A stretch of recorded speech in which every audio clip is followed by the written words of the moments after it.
Welcome to morning మన్నా. నేటి వాక్య దర్శనం కొరకు ప్రసంగి గ్రంథం 2వ అధ్యాయం 26వ వచనం.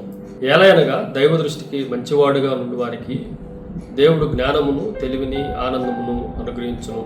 మరొకసారి ప్రసంగి గ్రంథంలో నుండి ప్రసంగిగా పిలువబడుతున్న సొలొమోను సర్వ మానవాళికి రాస్తున్న ఈ మాటల్లో నుండి జ్ఞానము, వివేచన, బుద్ధి, సమస్తము, తెలివిని గురించిన విషయాలన్నీ సంపూర్ణంగా దేవుని నుండి గ్రహించి సర్వ మానవాళికి రాస్తున్న మాటల్లో నుండి మనం చాలా ప్రాముఖ్యమైన సత్యాలు సొలొమోను నోట్లో నుండి మనం వినొచ్చు.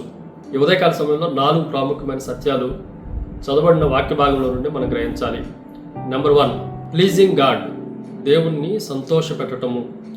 ఈ మాటను దేవుని వాక్యంలో మనం ఆలోచన చేస్తే, ఏలయనగా దైవ దృష్టికి మంచివాడుగా ఉండువానికి, అంటే దేవుణ్ణి ఎవరైతే సంతోషపెడుతున్నారో వారికి ఈ వాగ్దానము అనుగ్రహించబడతా ఉంది.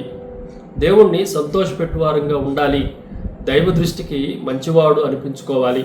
మంచివాడు అనిపించుకోవటం కాదు, మంచివాడుగా ఉండటానికి మనల్ని మనం సిద్ధం చేసుకోవాలి. ఈరోజు మనుషుల్ని సంతోషపెట్టడం కన్నా దేవుణ్ణి సంతోషపెట్టడమే మాకు ప్రాముఖ్యము అని అపోస్తులందరూ భావించి ప్రకటించిన సందర్భాలు దేవుని వాక్యంలో మనకి జ్ఞాపకం వస్తూ ఉన్నాయి. ఈరోజు దేవుడు తనను తాను ప్రజల దగ్గర నుండి గౌరవింపబడాలి అని కోరుకుంటున్నవాడు. మనము ఏదో చేసి దేవుణ్ణి సంతోషపెట్టలేము, కానీ దేవుడికి తగిన సమయంలో దేవుడిని గౌరవపరచగలిగితే, దేవుడికి హానర్ చేయగలిగితే దేవుడు మన పట్ల సంతోషాన్ని వ్యక్తం చేసేవాడుగా ఉంటున్నాడు అన్న సత్యాన్ని మనం గ్రహించాలి. రెండో విషయాన్ని మీకు జ్ఞాపకం చేస్తాను. It is a promise of wisdom. జ్ఞానం యొక్క వాగ్దానము ఈ వచనంలో మనకు కనిపిస్తూ ఉంది. 3 ప్రాముఖ్యమైన సత్యాలు దేవుడు వాగ్దానంగా ఇస్తా ఉన్నాడు.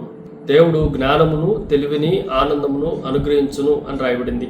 దేవుడు జ్ఞానము, తెలివి ఈ రెండింటిని కంబైన్డ్గా, విజ్డమ్గా మనం ఆలోచన చేయొచ్చు. దేవుడు ఎవరిని గద్దెంపగా ధారాళంగా అనుగ్రహిస్తాను అని ఆయన జ్ఞానమును గురించి మనకి జ్ఞాపకం చేస్తూ ఉన్నాడు.